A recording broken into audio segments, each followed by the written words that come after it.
បាទសួស្តីបងប្អូនជួយយើងនេះមកបង្ហាញជាមួយនឹងម៉ូតូ Click Smart Key បាទអញ្ចឹង Click នេះវាតកតងនឹងបញ្ហា2ដែលយើងពិបាកក្នុងការរកមុនក៏ជាងគាត់ជួសជុលដែរបាទជួសជុលអត់ត្រូវហ្នឹងទៅបានមកដល់នេះចាំមិនថាវាខូចអាលែជើង4ដែរអញ្ចឹងកាលណាខូចអាលែជើង4យើងបើកសោមកវាអត់ចេញភ្លើងតាប់ប្លូទេណាភ្លើងកុងទ័រទេអញ្ចឹងអាគូតសោហ្នឹងវាខូចដែរ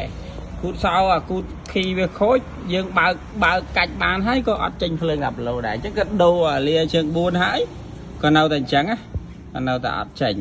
ពេលនៅអត់ចេញហើយគាត់ក៏សម្រេចចិត្តដាក់អាលាហ្នឹងទៅវិញទៅអញ្ចឹងរកអត់ឃើញអញ្ចឹងខ្ញុំវាស់ឃើញថាវាខូចអានេះដែរវាអត់មានភ្លើងចេញចូលហើយអត់ចេញណាតែចូលអត់ចេញខូចអាហ្នឹងហើយហើយអាមួយទៀតគឺតើតោនឹងអាលានេះកាលណាអាលាហ្នឹងខូចវាអត់ជាប់ភ្លើងមកកុងទ័រទេជឿយើងដាក់មើលហើយឥឡូវយើងកាច់អាមានសិនមកកាន់អានេះបាទអូខេយើងចុចមកដោយសារនេះកុងទ័រនេះក៏មិនមែនបោះវាដែរកុងទ័រ125ណាយើងកាច់មកដើរធម្មតាអញ្ចឹងយើងបិទវាបិទហើយដាក់លេជើង4នេះចូលដាក់ដកចេញមកគោះពិបាកតិចហ្នឹងចាប់វាចេញមក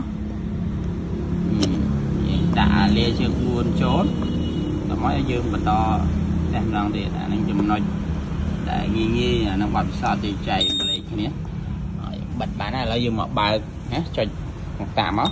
ពីសម្លេងយើងកាច់បានអត់មានទេបាទអញ្ចឹងវាខូចអាលាជើង4អញ្ចឹងអាលាជើង5អាលាហ្នឹងគឺអាលាដេអានេះអាលាមេភ្លើងនេះភ្ជាប់ភ្លើងទៅចែកចាយនេះណាដូចជាកុងទ័រអីចឹងទៅភ្លើងត្រាំរបស់ប៊ិចសាំងអីណាបូប៊ីនទូនៅលើនេះចានេះលាដេលាជើង5ដេក៏អាហ្នឹងសាក់អាហ្នឹង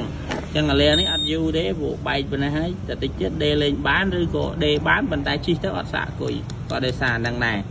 អញ្ចឹងចាំប្រាប់ម្ចាស់គាត់ក្រោយនេះយើងធ្វើវីដេអូចែកលេខឲ្យបងប្អូនជាងយើងទាំងអស់គ្នាបានដឹងបាទអូខេអរគុណចា៎